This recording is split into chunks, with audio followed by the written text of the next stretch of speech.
I'm gonna try to take this from drab to fab. Let's go. So I found this vintage camper on Facebook Marketplace. It needs a little bit of work, but nothing that we can't handle. It's gonna be built for Millie, right? Yeah. Exactly. You wanna go look inside? You like it? We are picking the actual unit up for 1,500 smackaroos. I don't know if that's a good deal or not. It's priceless to me. So we traded the money for the camper, loaded that bad boy up, and hit the road. Just got home with the camper, Millie. Are you happy about it?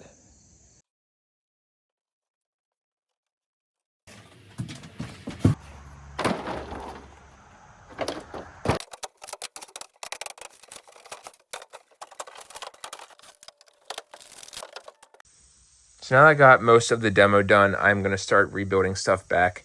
I am not really messing with too much up here because most of this is staying the same. I just have to build benches back, and once I trim out all the windows and the corners and paint it, it'll look fine. So that's staying there. But back here, the first thing I need to do is patch back around where all this stuff is rotten, and you can see the wall is very flimsy, so I'm gonna do that. While prepping this wall to fix the treated plate down by the wheel well, I had to move some electrical, and that's when I decided just to rewire the whole thing. Since this wire goes around and feeds everything up front, I'm just going to roll this up and tuck it back in here, just in case if I have to have a little junction box here and then rerun the back and keep the front, or if I decide to rerun it all, at least I have options.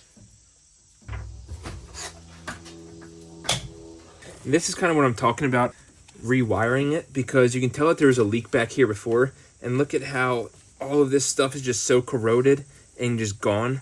I would hate to redo this whole camper and then have a wiring issue.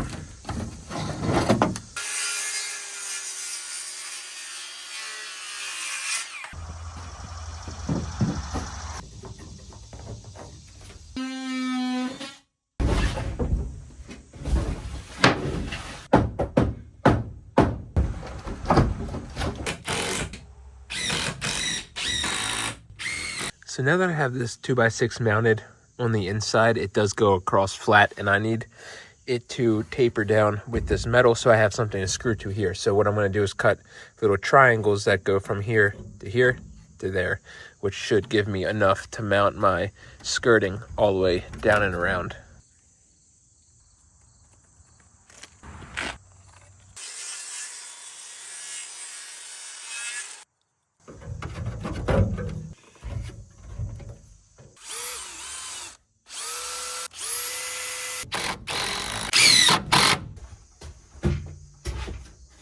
So now that I got the wheel wells patched back, that was the main thing I wanted to do before I built anything inside, since I'm going to be screwing anything I do to the outside walls, and the outside walls were not sturdy. So I'm going ahead and starting the bed portion, which is 90% of this camper since it's so small.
So a quick little rundown on what I have going on right here. There's a ton of stuff. This is the shower. Obviously, I put a tiny little niche in here to stick the little travel-sized soaps and fun stuff like that. The shower diverter is going here with like a handheld that's going to be mounted up here. The cool part about this shower is I'm going to do an arch, so the ceiling is going to be arched in there. It'll be a cool way to hide the shower curtain. You'll just be able to see it go between the walls. To achieve the desired arch, first you want to find the overall width of the shower, then mark center. Once you find center, screw a screw into that spot, pull a string tight to the edge of the width, and trace that bad boy. Then you get jiggy with it. And then, voila.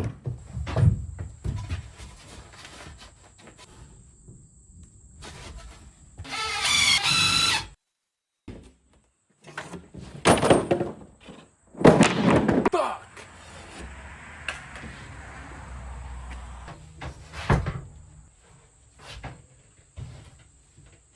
Now we got the table.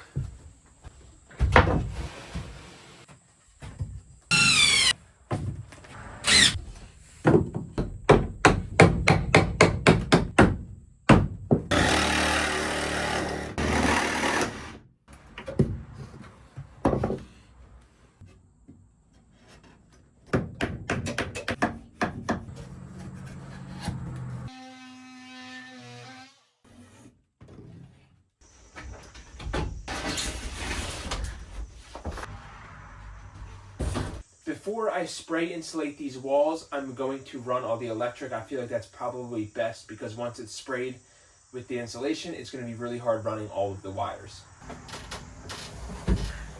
think you meant to get different brushes.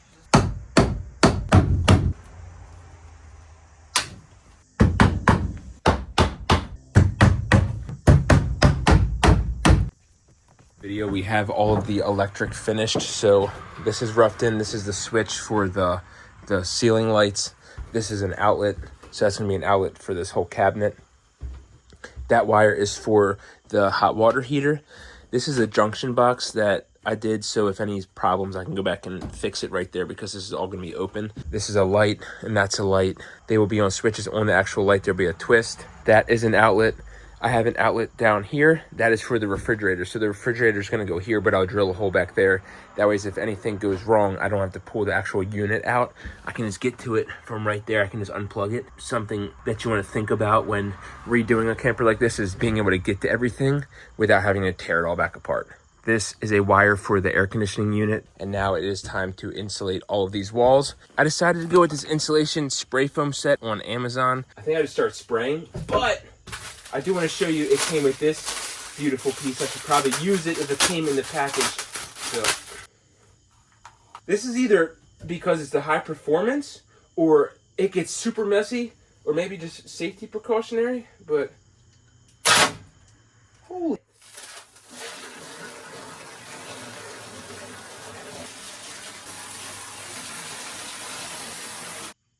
Oh wait, why are these still on? That wasn't too bad. I just don't know if I have to do like less at once and maybe do more than one coat. I have no clue.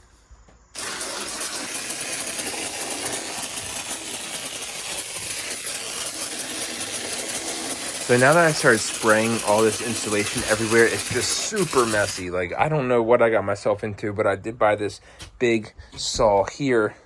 And this is a 30-inch insulation saw thingy, and I think that's going to help me a lot with cutting all this insulation flat to the walls. Honestly contemplating on whether saying that this was a good idea or bad idea because there's so much waste, and I feel like there's still a lot of undone spots, and it's just a mess. So this ceiling is going to stay this wood, but I'm not going to keep it stained, and I'm going to paint it. So I'm going to get new stuff for over here. Well, I already have the new stuff. So I'm going to paint this white and everything else white, but the problem is that this has a stain on it already. So I got this Kills. This is stain blocker, so I'm going to put it up here and hope that it covers it. That way, once I paint it, the stain doesn't pull back through.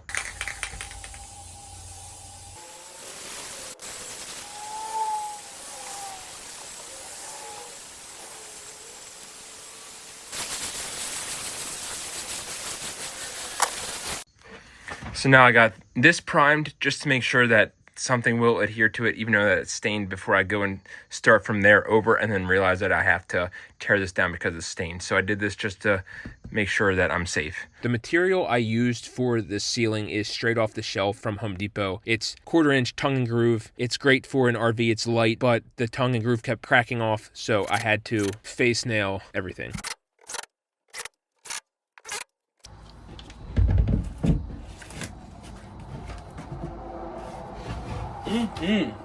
Honestly, it just does not feel that good, like going down the road with bumps.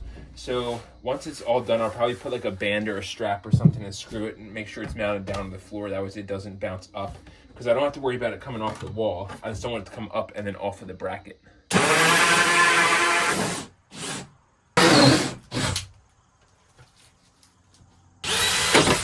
Oh, you fucking bitch ass, dude. What the fuck? Oh my god.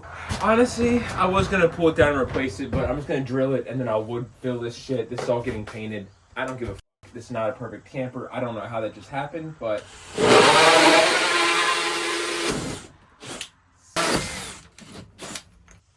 now that I got the two sides figured out, it's time to figure out exactly where I want these center lights. And I know for a fact I want it centered on this arch, and then I want it centered up in this walkway.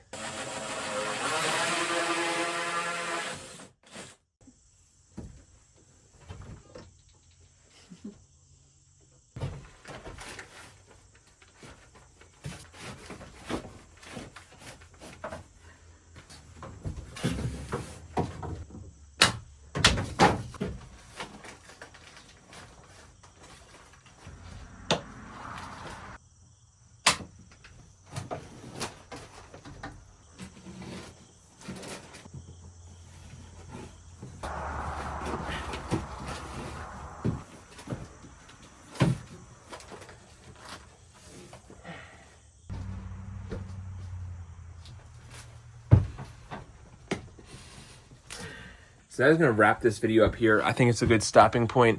We are making pretty good headway. In the next video, I'm going to start doing the whole shower inside, waterproofing, getting that done. Then we're going to start working on all this trim. There's a lot to do. Once the walls are done, I am running the plumbing last underneath of this bed and then around here. So if anything happens, I can get to it. Then we'll do this bed, get it all painted up. Got some cabinets coming for here. But next up is this shower. I hope you're enjoying this as much as I am, because I've never redone a camper before and it's very fun doing it and videoing it, just in case someone ever wants to do it. Maybe they can learn something from it. If not, it's a little bit of entertainment. So I love you guys. If you like it, make sure to like and subscribe. I got, as you can see, a lot more content that has to still come out. So I love you all. Peace.